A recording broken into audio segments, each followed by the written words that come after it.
Welcome to Where They Wander. We're Kat and Kev and we've lived in our RV on the road for 3 years. This week we visit the iconic Multnomah Falls, which I repeatedly mispronounce. We learn that Cascade Locks has no cascades or locks. We take a paddle steamer to the Bridge of the Gods and finally visit Voodoo Donuts in Portland. And there's a couple of surprises thrown in.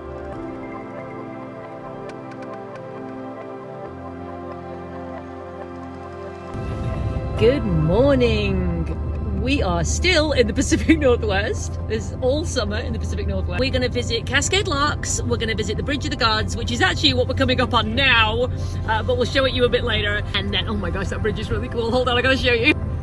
So here it is. That's the Bridge of the Gods, but we are coming back to that. We are not going on it right now. We're going to go to Multnomah Falls right now. If you visit Multnomah Falls, which is the second highest waterfall in the contiguous United States. Second highest continuous running.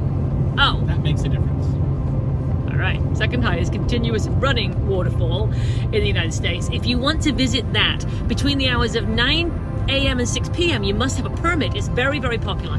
So it's about 8 o'clock in the morning. We are heading over there to do it prior to the need of a permit because of course we didn't actually get a permit. So we're going to go do that and then we'll see where else we go. But those are our planned stops.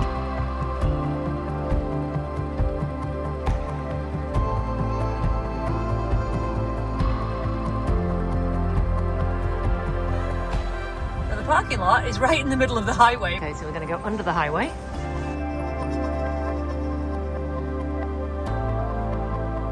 One of the things we heard on the reviews was you can hear the freeway the entire way, and you certainly can, but pretty sure that's not their fault, and you can't really complain about having easy access to a waterfall. We are crossing Multnomah Creek right now, and it's kind of cool that the railway goes over here. Gives you all of the signage. There it goes. This is the old Columbia River Highway, and think of this like Route 66. The gift shop is right on the highway. So this would have been, like the place to stop. Of course it would have been when traveling along the old historic highway, but we're not going to stop at the cafe. We're just going to take a walk and go see these falls. We're at the first view of the lower falls right here. This is such an iconic shot. Everybody comes here and gets this shot, but let's go see what we can do. Over 2 million people visit Multnomah Falls. It is the second highest year-round waterfall, like we said. The falls plummet 543 feet to the upper plunge pool and then another 69 feet plus an additional 8 feet between each. In the total, it's a 620-foot fall. We're going to go up and we're going to go to the bridge and then we're going to take some photos and we're going to go and carry on with our day.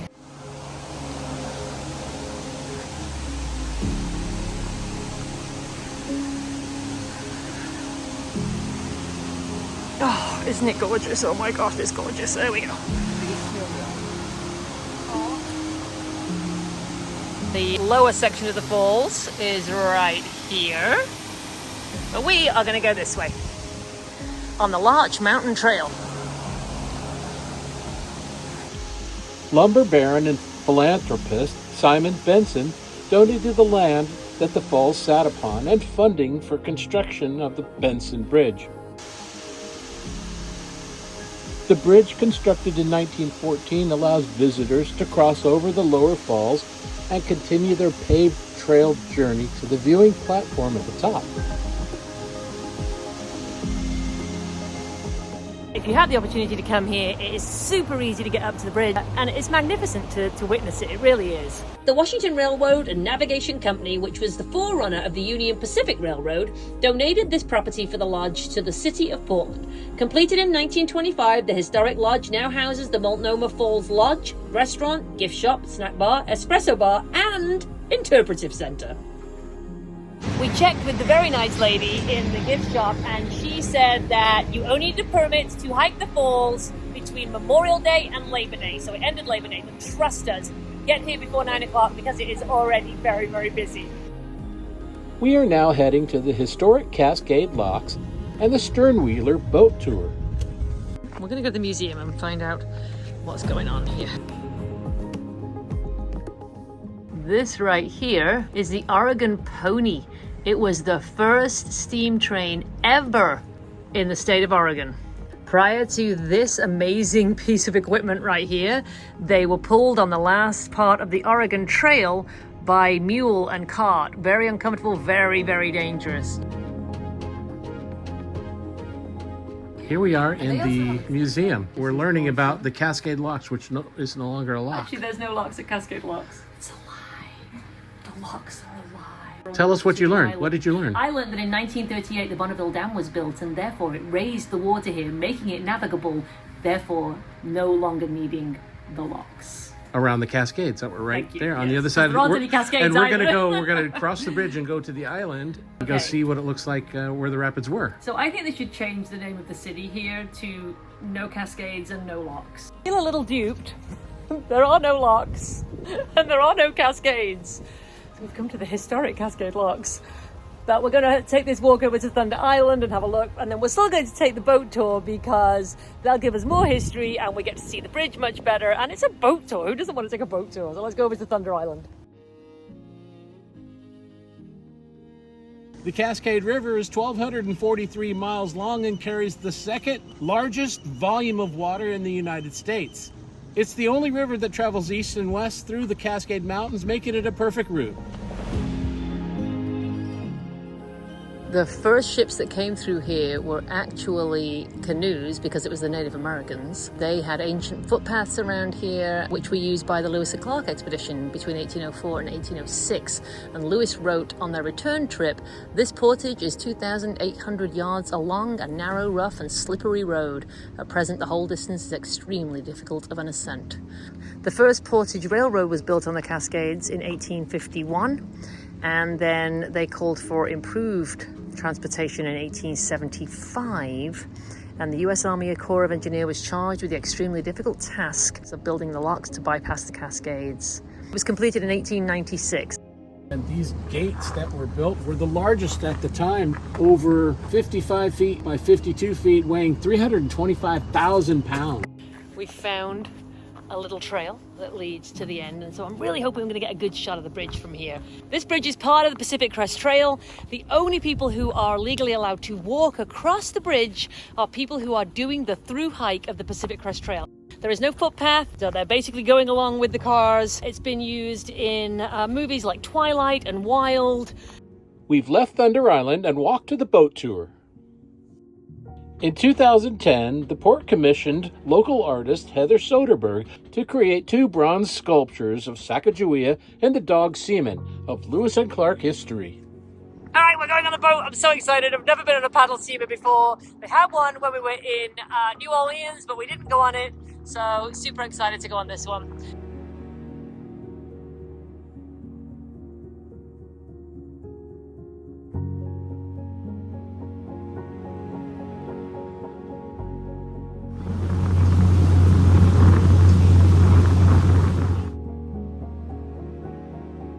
The locks would have been on the left here, and the Cascades that they were avoiding were on the right of Thunder Island. The captain says we're currently in depth of about 30 feet of water, but under the bridge it's about 100 feet of water. But prior to them making the dam, this was treacherous. Lewis and Clark said it was some of the most treacherous rapids they had ever experienced. In 1926, the Wanna Toll Bridge Company built the bridge across the narrowest portion of the gorge at the west end of Cascade Locks. A 50-cent toll was charged to cross this man-made Bridge of the Gods. In 1938, the bridge was raised 36 feet to allow clearance above the reservoir created by Bonneville Dam. Today, the Bridge of the Gods is owned by the Port of Cascade Locks, and the toll is still only 50 cents.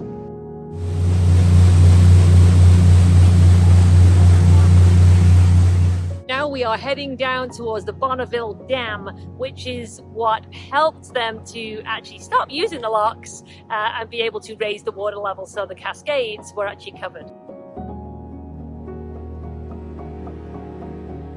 The Bonneville Dam was a major project during the Great Depression. It was authorized by Congress for power and navigation in 1935, with the first powerhouse and navigation lock completed in 1938. A second powerhouse was added in 1981 and the navigation lock was expanded in 1993. It is now a National Historic Landmark.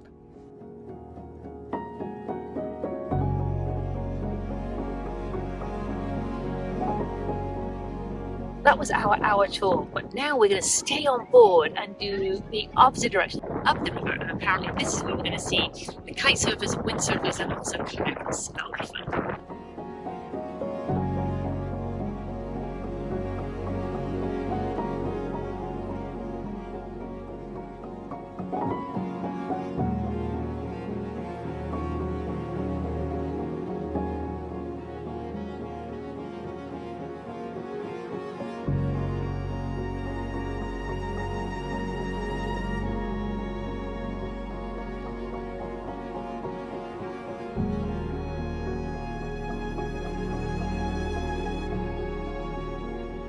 Good morning! Day 2 of our Portland and the surrounding area. I have planned some places to go.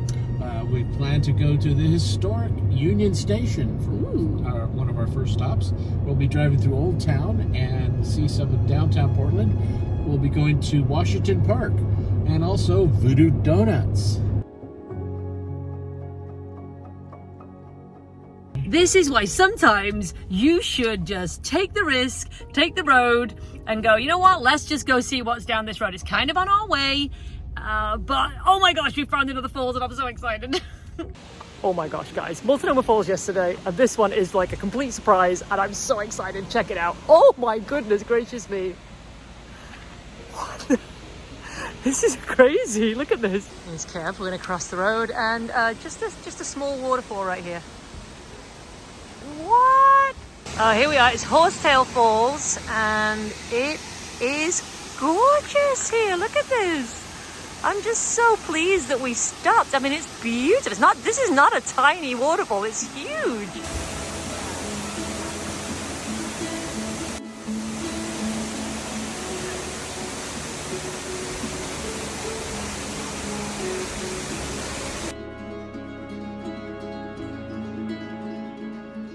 If you're enjoying this video and you're enjoying our time in Portland, please hit that like and subscribe button to let YouTube know.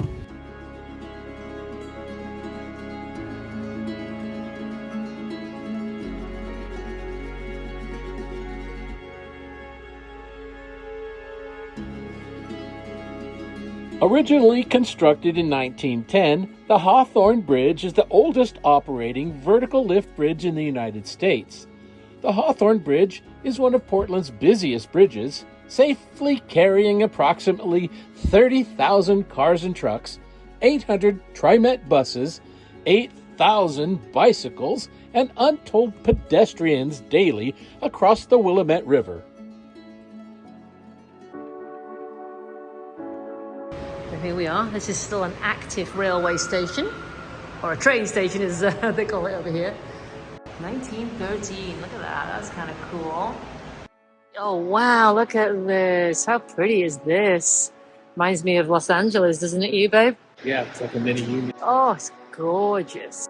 This is where all the train lines met, and in north and south from Seattle to Los Angeles, and east and west to Chicago. They call it a Union Station because more than one train line would meet here. But the Union Pacific is here, and Burlington Northern and Santa Fe all met here. This is the real train schedule, but these names of these train journeys are actually from like the 1920s and 1930s. These are the train lines that still run from here. The California Zephyr, the Coast Starlight, and the Empire Builder. The California Zephyr goes from San Francisco to Chicago. The Starlight goes from Seattle to Los Angeles, and the Empire Builder goes from both Seattle and Portland to Chicago. We're currently in Old Town now, so we're going to head over to Voodoo Donuts. Well, we're going to see how long the line is on a Sunday afternoon for Voodoo Donuts. These guys are open 24 hours a day, and the minimum wait usually is about 30 minutes. So we'll go and see whether we want to wait in line that long. Well, the donut gods are smiling on us. There is not a massive line for Voodoo Donuts, which is amazing.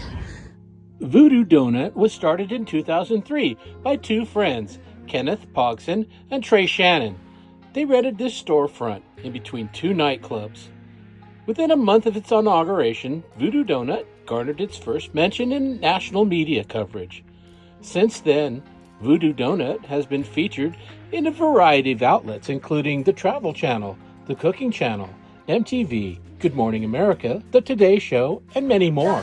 We have a Voodoo Donut for 25, classics for 20, vegan for 30. Those are pre-selected. Voodoo, please. Voodoo Donuts.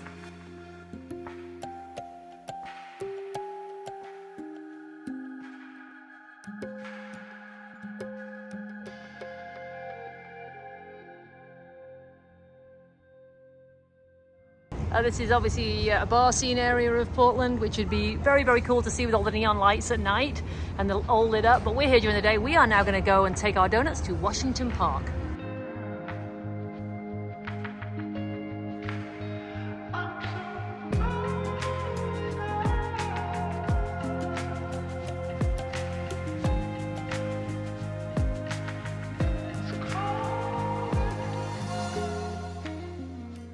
We have made it to the park and we've been driving around for a while. However, and there isn't a parking spot to be had anywhere. So we're now going to try and find the rose gardens and hope that there's a few less people this way.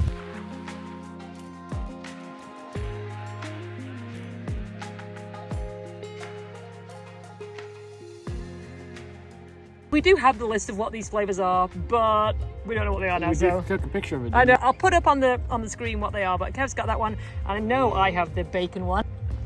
What's it got in it? Anything? No, they're just a donut. Wow. And then this is the dozen we got. So I'll put the list up of what we got, why we bought a dozen. I have no idea.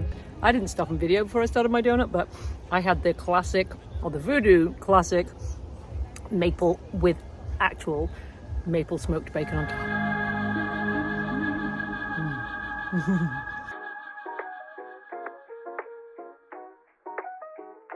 All right, we came from down there. It's about, I don't know, half a block maybe, less than that. And then we're to the middle, and we're turning here, and it goes this way for quite some distance. Let's go check it out. The scent of these roses, absolutely beautiful.